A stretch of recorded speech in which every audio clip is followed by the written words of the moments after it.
এই ছেলেটির নাম সানি। মারাত্মক লেভেলের একজন ব্রিলিয়ান্ট আর্টিস্ট হওয়া সত্ত্বেও সে যখন অভাবের সাগরে ডুবে পড়ে তখন সানি সিদ্ধান্ত নেয় এক ভয়ানক ক্রাইম করা। নিজ হাতের ডিজাইনের জাদুতে সে ভারতীয় 500 রুপির নোট হুবহু জাল করে ফেলে, আর এরপর একের পর এক নোট ছাপিয়ে সে হয়ে ওঠে দেশটির প্রধান আতঙ্ক। কিভাবে সানি এই জাল টাকার নোট একদম পারফেক্ট ভাবে বানিয়েছিল আর শেষ পর্যন্ত সে কোন লেভেলে চলে যায় এটা জানতে হলে তোমাকে দেখতে হবে এই বছরে অ্যামাজন প্রাইমে রিলিজ হওয়া ওয়েব সিরিজ ফার্জিল এক্সপ্লেনেশন।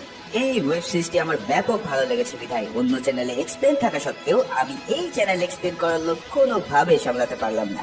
শেষে এমন সব টুইস্ট আর কাহিনীর ম্যাপাস রয়েছে যা রীতিমতো তোমাকে শক করে দেবে। তাই পেঁচাল্লা বাড়িয়ে চলো শুরু করে দেই আমাদের আজকের এক্সপ্লেনেশন।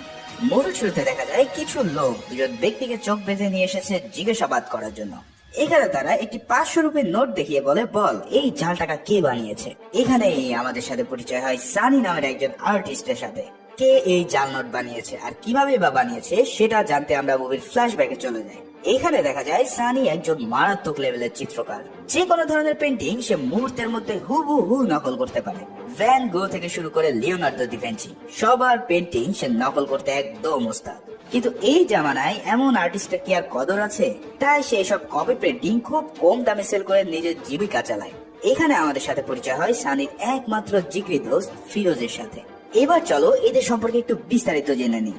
বিস্তারিত ঘটনায় যাওয়ার আগে তোমাদের জন্য একটি সুখবর। 97 লাখের বেশি সাবস্ক্রাইবার নিয়ে বাংলা ভাষার অন্যতম ইনফোগ্রাফিক্যাল কন্টেন্ট ক্রিয়েটর আমাদের সবার পরিচিত মায়াজাল, তারা পবিত্র মাহে রমজানের পরবর্তী সময়টাতে মায়াজালের সাবস্ক্রাইবারদের মধ্যে থেকে প্রচন্ড আগ্রহী, পরিশ্রমী এবং ফোকাস কয়েকজন মানুষকে হাতে কলমে শেখাচ্ছে প্রফেশনাল ভিডিও এডিটিং, ইউটিউবিং এবং প্রিমিয়াম ভিডিও এডিটিং এর মাধ্যমে ফ্রিল্যান্সিং ক্যারিয়ার ডেভেলপমেন্ট। এ ব্যাপারে বিস্তারিত জানার জন্য ডেসক্রিপশন বক্সে এবং প্রথম কমেন্টের লিংকে গিয়ে তোমরা ভিজিট করতে পারো।